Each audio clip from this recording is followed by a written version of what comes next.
कहानी की शुरुआत आसमान से हजारों किलोमीटर ऊपर बसी एक रहस्यमयी दुनिया से हुई, जहां पहुंचना ही मौत को दावत देने जैसा था। फिर भी कुछ सैनिक अपनी जान दांव पर लगाकर वहां तक जा पहुंचे, लेकिन अगले ही पल उनका सामना उस दुनिया के सबसे खतरनाक और विशाल राक्षस से हो गया। जैक ने उसकी आहट महसूस की और तुरंत पानी में सिर डुबोकर छिप गया। तभी उसके सामने एक विशाल काय पैर दिखाई दिया, जिससे पास खड़ी भेड़ें डरकर भागने लगी। तभी राक्षस ने एक भेड़ को पकड़कर कच्चा ही निगल लिया। ये खौफनाक नजारा देखकर जैक बुरी तरह घबरा गया। उधर पेड़ के पीछे छिपा एक सैनिक पीछे मुड़कर राक्षस को देखने लगा, लेकिन तभी राक्षस ने नाक सिकोड़कर उसकी गंध पहचान ली। डर के मारे सैनिक फिर से पेड़ के पीछे छुप गया, पर राक्षस बड़े बड़े कदमों से उसकी ओर बढ़ने लगा। सांस रोके खड़ा सैनिक अब खुद को नहीं रोक पाया और अचानक भागने लगा, लेकिन अब बहुत देर हो चुकी थी। वो राक्षस की नजर में आ चुका था। उसने बिना वक्त गवाए पूरा पेड़ जड़ से उखाड़कर फेंक दिया। सैनिक जान बचाकर भागने लगा, पर उसकी छोटी टांगें उस राक्षस की लंबी टांगों के सामने टिक नहीं पाई। राक्षस ने तेजी से कदम बढ़ाए और एक ही बार में उसे बेहोश कर दिया। पहली बार इंसान को देखकर वह उसके पास झुका और गौर से देखने लगा। जैसे ही वह उसे उठाकर ले जाने वाला था, उसी वक्त कप्तान तलवार लेकर उसकी ओर दौड़ पड़ा और पूरी ताकत से तलवार राक्षस की एड़ी में घोंप दी। दर्द से तिल मिलाकर राक्षस पीछे मुड़ा, लेकिन अगले ही पल उसने हल्का सा पैर मारकर कप्तान को दूर फेंक दिया। फिर उसने अपने पैर में फंसी तलवार निकाली और दोनों सैनिकों को उठाकर खाने के लिए ले गया। दूर खड़ा जैक ये सब देख रहा था। उसी पल उसे एहसास हुआ कि वह यहाँ आकर कितनी बड़ी गलती कर चुका है। दरअसल कुछ समय पहले जैक को एक पादरी की मदद से कई जादुई बीज मिले थे, लेकिन जैसे ही उसकी गर्लफ्रेंड जो एक राजकुमारी थी जब जैक से मिलने आई, तभी उन बीजों में से एक बीज पानी के संपर्क में आते ही तेजी से बढ़ने लगा, जिससे अचानक पूरा लकड़ी का घर जोर जोर से हिलने लगा और नीचे से अजीब डरावनी आवाजें आने लगी। दोनों डर के मारे वहां से हिल भी नहीं सके और तभी अचानक जमीन फट गई और एक विशाल बेल घर को चीरते हुए आसमान की ओर बढ़ गई। ये देखकर राजकुमारी तुरंत भागने की कोशिश करने लगी, लेकिन तभी एक मेज उसके ऊपर गिर गई। जैक उसे बचाने के लिए आगे बढ़ा, लेकिन तभी बेलों ने उसे उछालकर घर से बाहर फेंक दिया। उसी पल एक लकड़ी का दरवाजा अचानक खुल गया और राजकुमारी को एक रास्ता दिखाई दिया, लेकिन जैसे ही वह बाहर भागने लगी, उसी समय बेल ने अचानक दरवाजा बंद कर दिया। राजकुमारी दरवाजा खोलने की कोशिश करने लगी, लेकिन दरवाजा जरा भी नहीं हिला। यह देखकर जैक ने बेलों को काटने के लिए तुरंत एक कुल्हाड़ी उठा ली, लेकिन तभी अचानक पूरा घर जड़ों समेत उखड़कर आसमान की तरफ बढ़ने लगा। ठीक आखिरी पल में जैक ने छलांग लगाकर किनारे को पकड़ लिया, लेकिन बेलें इतनी तेजी से बढ़ रही थी कि कुछ ही सेकंड में घर हजारों मीटर ऊपर पहुंच गया। जैक पूरी ताकत से कुल्हाड़ी चलाकर बेल को काटने लगा। जैसे ही बेल टूटी, राजकुमारी ने तुरंत दरवाजा खोल दिया, लेकिन अगले ही पल उसके पैरों के नीचे की लकड़ी टूट गई और हाथ पकड़ने के बावजूद वह 10,000 मीटर की ऊंचाई से नीचे गिरने लगा। जैक जादुई बैलों से फिसलते हुए जमीन की ओर बढ़ने लगा, लेकिन रास्ते में बेलों ने उसकी स्पीड को थोड़ा कम कर दिया और आखिरकार वह जमीन पर गिरकर बेहोश हो गया। लेकिन राजकुमारी की किस्मत इतनी अच्छी नहीं थी, क्योंकि बेल उसे अपने साथ आसमान के दूसरी तरफ ले गई। अगली सुबह जैक घबराकर जागा और देखा कि सामने राजा खड़ा था, जो राजकुमारी को ढूंढ रहा था। यह देखकर जैक के होश उड़ गए और मजबूरी में उसने पूरी बात राजा को बता दी। जब जैक ने आसमान की ओर इशारा किया, तभी सबने देखा कि एक विशाल बेल सीधी आसमान को चीरती हुई ऊपर जा रही थी। जैसे ही राजा को सच्चाई का पता चला, उसने बिना एक पल गवाए सैनिकों की एक टुकड़ी जैक के साथ राजकुमारी को बचाने के लिए भेज दी। जल्द ही सब लोग उस बेल के सहारे ऊपर चढ़ते हुए बादलों के पार पहुंच गए। फिर कप्तान ने आगे बढ़कर एक तरफ से दूसरी तरफ स्लाइड करना शुरू किया, क्योंकि राजकुमारी तक पहुंचने का यही एक रास्ता था। मजबूरी में जैक ने अपनी बेल्ट उतारकर खुद को तैयार कर लिया, लेकिन जैसे ही वो आगे बढ़ने की सोच ही रहा था, तभी पास खड़े घुंघराले बालों वाले आदमी ने उसे जोर से लात मारकर आगे धकेल दिया। इतनी ऊंचाई देखते ही जैक की हालत खराब हो गई और बीच रास्ते में स्लाइड करते वक्त उसके हाथ अचानक छूट गए और वो सीधे नीचे जा गिरा। लेकिन किस्मत से बीच रास्ते में बेलों ने उसे थाम लिया। होश में आते ही वह बिना रुके फिर से ऊपर चढ़ने लगा। ऊंचाई पर पहुंचते ही मौसम पूरी तरह बिगड़ गया। चारों तरफ तेज तूफान और कड़कती बिजली थी। तभी अचानक एक झटकेदार बिजली सीधे एक सैनिक पर गिर गई, जिससे वह फिसल गया और बाकी सैनिक उससे टकराकर नीचे गिरने लगे। लेकिन आखिरी पल में एक सैनिक ने रस्सी को मजबूती से पकड़ लिया, जिसकी वजह से बाकी लोगों की जान किसी तरह बच गई। लेकिन जो सैनिक नीचे गिरे थे, वे अब हवा में लटके हुए थे। अगर उन्हें तुरंत ऊपर नहीं खींचा गया तो पूरी टीम खतरे में आ सकती है। तभी रेडरिक पास खड़े उसके साथी से बोला कि रस्सी काट दो। उस आदमी को यह आइडिया अच्छा लगा और उसने तुरंत अपने पैर से छुपा हुआ चाकू निकाल लिया। नीचे लटके सैनिक ऐसा न करने के लिए गिड़गिड़ाने लगे, लेकिन उसने बिना दया दिखाए रस्सी काट दी और लटके सैनिक 10,000 फीट की ऊंचाई से नीचे जा गिरे। किसी तरह बाकी बचे सैनिक ऊपर तक पहुंच गए और तब तक सुबह भी हो चुकी थी। जैक ने जैसे ही पीछे मुड़कर देखा, वह पूरी तरह हैरान रह गया, क्योंकि बादलों के ऊपर एक विशाल दुनिया मौजूद थी और यह नजारा देखकर सब लोग उस तरफ बढ़ने लगे। तभी कप्तान को जमीन पर ताजे पैरों के निशान दिखाई दिए, जिससे उसने अंदाजा लगाया कि राजकुमारी नीचे नहीं उतरी बल्कि यहीं कहीं है। और जब सब लोग गुफा से बाहर निकले, तभी सामने का नजारा देखकर कप्तान दंग रह गया, क्योंकि ये दुनिया उम्मीद से कहीं ज्यादा विशाल थी। सभी लोग आगे बढ़ते हुए इलाके की जांच करने लगे। तभी उनकी नजर पेड़ों की टहनियों पर पड़ी। उन्हें वहां राजकुमारी के छोड़े हुए निशान मिले। उसी दौरान जैक को जमीन पर वही किताब भी मिल गई जो उसने राजकुमारी को दी थी। तभी उनकी नजर टूटी हुई टहनियों पर पड़ी और इसी से उन्हें अंदाजा हो गया कि राजकुमारी को कोई खतरनाक जीव उठाकर ले गया है। इसके बाद सभी लोग दो टीमों में बट गए और अलग अलग दिशा में राजकुमारी को ढूंढने निकल पड़े। रास्ते में जैक और उसके साथी एक नदी के पास पहुंचे, जहां उन्हें मोटी ताजी भेड़ों का झुंड दिखाई दिया। कई दिनों से भूखे होने की वजह से उन्होंने एक भेड़ को पकाने का सोचा, लेकिन जैसे ही वे भेड़ पकड़ने की कोशिश करने लगे तभी गलती से पास में लगा हुआ जाल एक्टिव हो गया।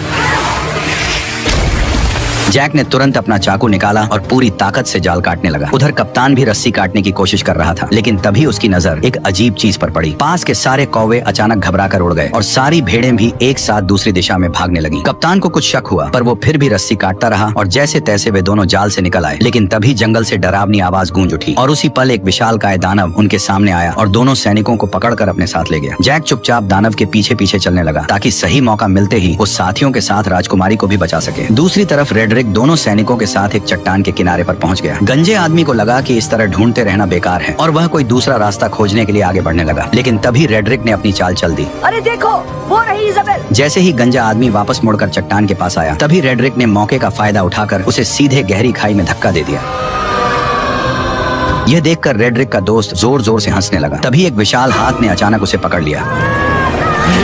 ठीक उसी पल पीछे से एक और पहाड़ जितना बड़ा दानव उसके सामने आ गया। रेडरिक डर के मारे वहीं जमीन पर गिर पड़ा और जल्दी जल्दी अपने बैग में कुछ ढूंढने लगा। लेकिन जैसे ही दानव उसे पकड़ने के लिए हाथ बढ़ाने लगा, ठीक उसी पल रेडरिक ने एक चमकता हुआ ताज बाहर निकाल लिया। ताज को देखते ही दानव वहीं रुक गए, मानो किसी अदृश्य ताकत ने उन्हें जकड़ लिया हो। दरअसल ये एक जादुई ताज था, जिसके हाथ में भी ये शक्तिशाली ताज होता, दानव उसकी हर बात मानने को मजबूर हो जाते। उधर जैक दानव का पीछा करते करते उनके ठिकाने तक पहुंच गया और वहाँ का नजारा देखकर वह हैरान रह गया, क्योंकि चारों तरफ खूबसूरत झरने और ऊंचे ऊंचे पहाड़ थे जो किसी स्वर्ग से कम नहीं लग रहे थे। वहीं पर दो सिर वाला दानव राजकुमारी को एक पिंजरे में कैद किए हुए था। फिर वह उसे बाकी दानवों के पास ले गया, जहाँ सारे दानव इकट्ठा होकर उसकी तरफ देखने लगे। तभी वो दानव भी लौट आया जिसने कप्तान और उस मोटे सैनिक को पकड़ा था। उसने उन दोनों को लाकर पिंजरे के पास फेंक दिया। यह देखकर दो सिर वाले दानव को शक हुआ कि शायद और भी इंसान यहाँ मौजूद हैं। इसलिए उसने जमीन पर पड़े एक मोटे सैनिक को पकड़ लिया और उसकी गर्दन मरोड़कर उसे जिंदा ही निगल लिया। इसके बाद दानव ने उसके कवच को बाहर थूक दिया, पर जैसे ही वो दानव कप्तान को धमकी देने लगा कि वह राजकुमारी को भी खा जाएगा, तभी पास से एक आवाज आई जिसने सबका ध्यान अपनी तरफ खींच लिया। दरअसल वो आवाज किसी और की नहीं बल्कि उसी गद्दार रेडरिक की थी। उसके सिर पर पहने ताज को देखते ही बाकी सभी दानव तुरंत घुटनों के बल झुक गए और उसी पल उसका असली प्लान सबके सामने आ गया। वह सीधे दो सिर वाले दानव के सामने गया और उसे घुटनों पर आने का हुक्म दिया। उसके सिर पर ताज देखकर दो सिर वाला दानव मजबूरी में झुक गया और फिर रेडरिक उसके चेहरे पर पैर रखकर धीरे धीरे चलते हुए सिंहासन की ओर बढ़ गया और उसी पल से रेडरिक दानवों की दुनिया का नया राजा बन गया। उसने इंसानों पर हमला कर पूरी दुनिया जीतने का ऐलान कर दिया। उसकी बातें सुनकर दानव सेना बहुत ज्यादा खुश हो गई, पर दो सिर वाले दानव के दिमाग में कुछ और ही चल रहा था। उधर दानव ने कप्तान को पकाने के लिए उठाकर सीधे चिपचिपे आटे पर फेंक दिया। वह जितना छटपटाया उतना ही उसमें फंसता चला गया। तभी दानव आगे बढ़ा और उसने कप्तान के ऊपर मुट्ठी भर आटा पटक दिया। इसके बाद दानव ने बड़ी ही घिनौनी हरकत की।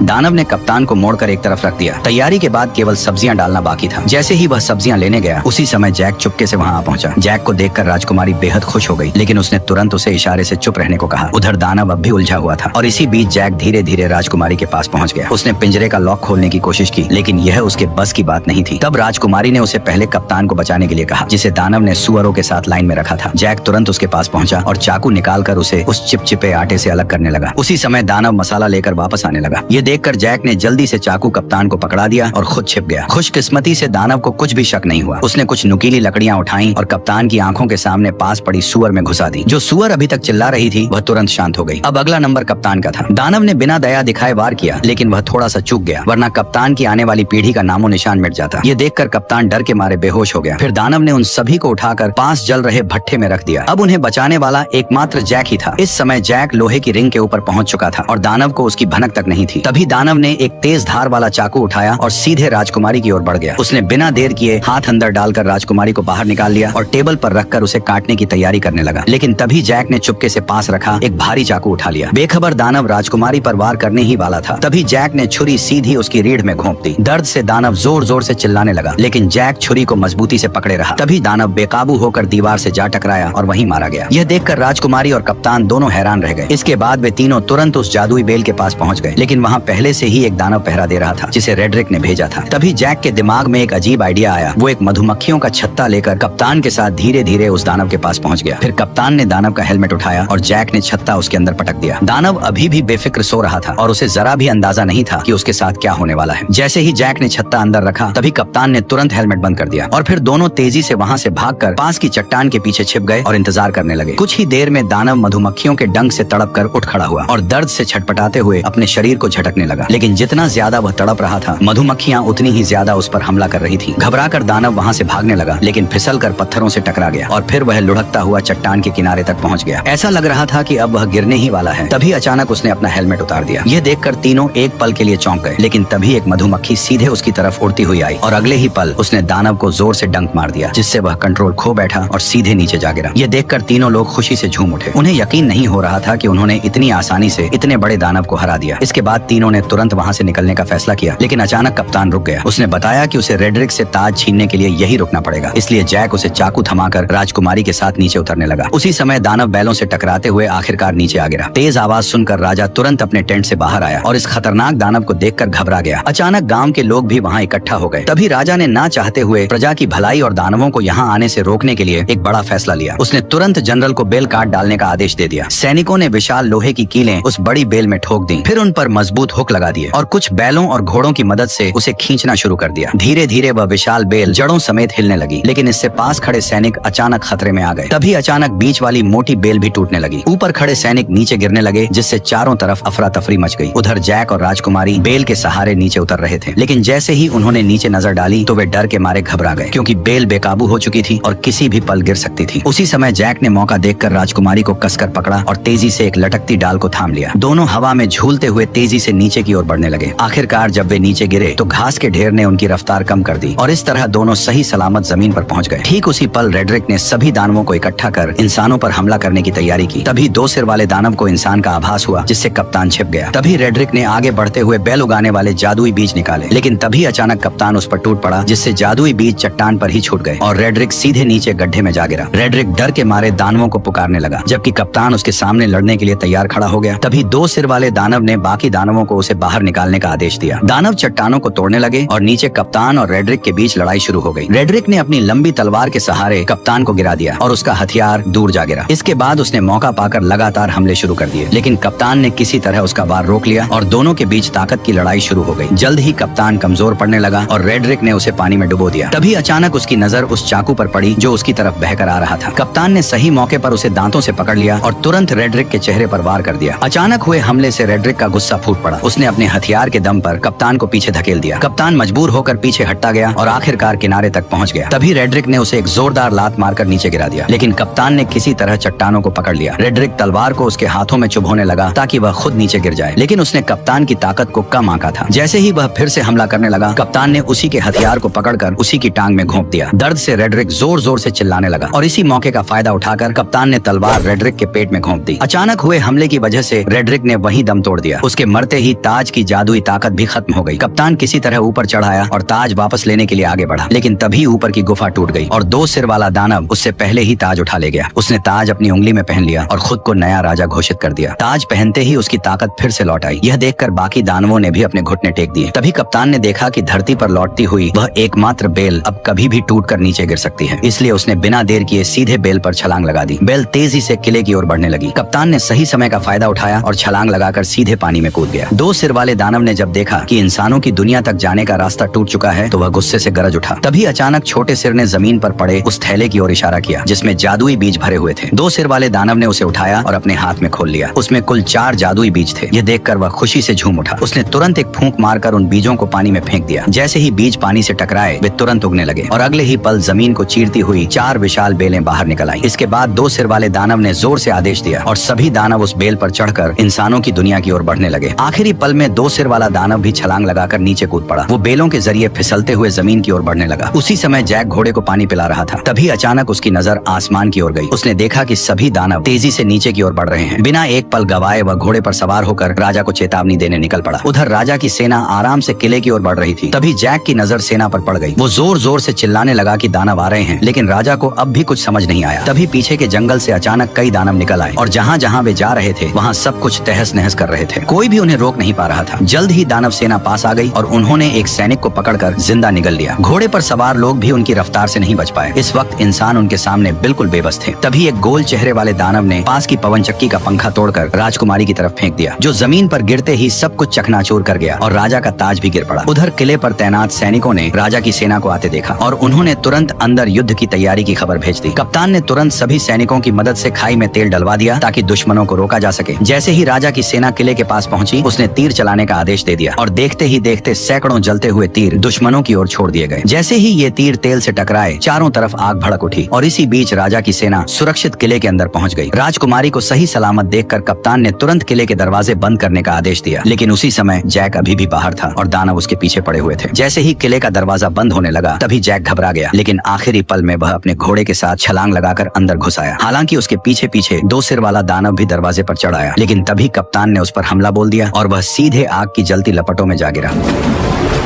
जल्द ही आग ने उसे पूरी तरह घेर लिया, लेकिन हैरानी की बात यह थी कि उसके अपने लोग भी उसे बचाने नहीं आए, बल्कि बस खड़े खड़े उसे जलते हुए देखते रहे। उधर लोग अभी आपस में बात ही कर रहे थे कि अचानक आसमान से एक बड़ा लोहे का घंटा तेजी से किले की ओर आया। उसने दीवार को ध्वस्त कर दिया और सीधे नीचे जा गिरा। इससे पहले कि कोई कुछ समझ पाता, अचानक युद्ध का बिगुल बज उठा। तभी 2 बड़े लोहे के हुक किले के दरवाजे की तरफ फेंके गए, जिन्हें दानव मजबूती से खींचने लगे। तभी इंसानों और दानवों के बीच खींचतान शुरू हो गई। असल में यह सब गोल चेहरे वाले दानव का प्लान था, जिसने और ज्यादा दानवों को बुलाकर किले के दरवाजे को तोड़ने का आदेश दिया। अंदर का माहौल पूरी तरह अफरा तफरी में बदल गया। राजकुमारी जैक को लेकर किले के अंदर की तरफ भागी। उधर बूढ़े राजा ने सभी सैनिकों को आदेश दिया कि वे दानवों को रोकने के लिए क्रॉसबो का इस्तेमाल करें। जल्द ही और भी दानव आ गए और उन्होंने पूरी ताकत से खींचना शुरू कर दिया। तभी कप्तान के आदेश पर सैनिकों ने कई सारे क्रॉसबो छोड़ दिए, जो सीधे लकड़ी के दरवाजे पर जा लगे। सटीक निशाना लगते ही सैनिक तुरंत क्रॉसबो गाड़ियों को पीछे खींचने लगे। किले की सेना टुकड़ियों में बट गई और राजा भी मदद के लिए आ गया। वो कप्तान से दानवों की कमजोरी पूछ ही रहा था कि तभी आसमान से एक जलता हुआ पेड़ गिरा, जिसने सैनिकों को अलग अलग बिखेर दिया।